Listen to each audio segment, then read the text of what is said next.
Shalom Go Student. Apa kabar teman-teman semua? Aku harap dimanapun teman-teman berada, semua dalam keadaan sehat dan juga baik-baik ya teman-teman semua. Nah, hari ini aku mau sharing sesuatu. Tapi sebelum aku mulai sharing hari ini, aku mau ingetin teman-teman untuk jangan lupa selalu saksikan Go Student Online Sharing setiap hari Sabtu jam 3 sore. Teman-teman bisa saksikan di YouTube channelnya Go Bogor. Oke teman-teman, jangan lupa ya.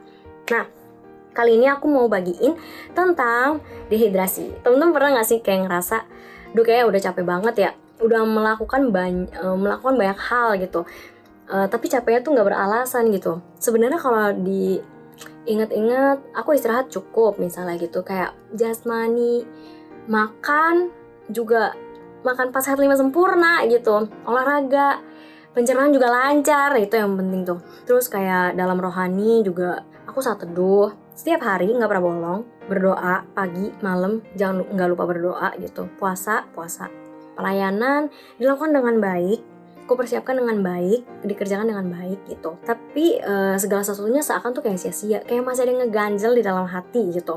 Kayak aduh kurang apa ya.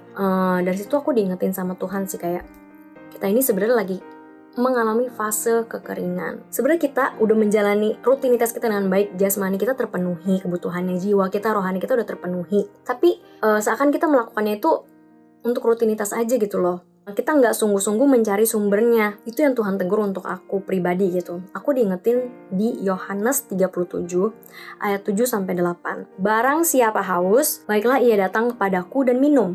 Barang siapa percaya kepadaku, seperti yang dikatakan oleh kitab suci, dari dalam hatinya akan mengalir aliran-aliran air hidup. Dari ayat itu aku diingetin 2 hal.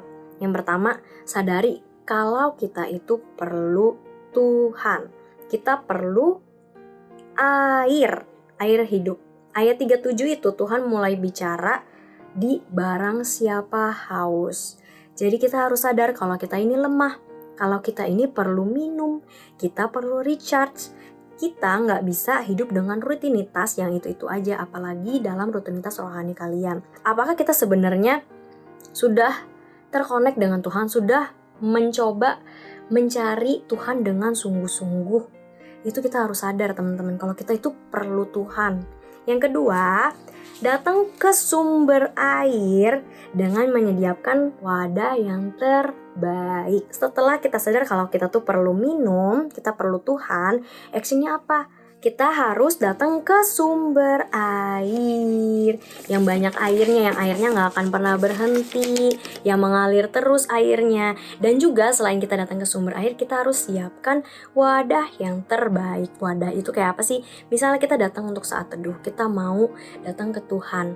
Apakah kita sudah datang dengan sungguh-sungguh? Ingat teman-teman, sifat air itu mengikuti tempat atau wadah tampungnya. Jadi kalau kamu menyiapkan botol yang cuma 600 ml, ya udah terisi cuma 600 ml. Kalau misalnya bawa 1,5 liter, kamu bisa terisi 1,5 liter. Seperti itu teman-teman. Kamu menyiapkan seperti apa waktumu, dirimu, hati, pikiranmu untuk Tuhan. Apakah sudah bersungguh-sungguh atau cuman rutinitas aja? Semakin besar kita menyiapkan daya tampung kita, semakin besar kita menyiapkan diri kita akan juga dapetin sesuatu yang baru lagi dari Tuhan. Tuhan akan kasih tahu hal-hal baru lagi yang lebih banyak lagi buat kita. Apa yang mau kamu dapetin dari Tuhan itu tergantung kapasitas kamu. Ketika kita sudah dapetin air hidup itu yaitu Tuhan, yaitu roh Tuhan, di ayat 8 itu tadi tertulis akan mengalir aliran-aliran air hidup. Jadi ketika kita dalam kebutuhan roh kita sudah terpenuhi, maka ingat jasmani kita juga akan sehat. Terus jiwa kita juga akan disenangkan karena ada apa tadi? Ada aliran air hidup, yaitu kayak buah-buah roh, ada kasih, sukacita, damai sejahtera, kesabaran, yang itu macam-macam. Teman-teman bisa baca di Galatia. Semua itu bisa didapatkan karena ada apa? Ada roh yang terkonek dengan pencipta hidup kita, yaitu Tuhan, sumber kehidupan kita, air yang sebenarnya. Gitu teman-teman. Jadi 2 hal tadi jangan dilupain untuk sadar kalau kita perlu Tuhan. Yang kedua, cari sumbernya dan siapkan wadah yang terbaik. Oke teman-teman, aku harap ini bisa ngingetin teman-teman untuk kedepannya evaluasi diri lebih lagi. Terima kasih teman-teman, God bless you.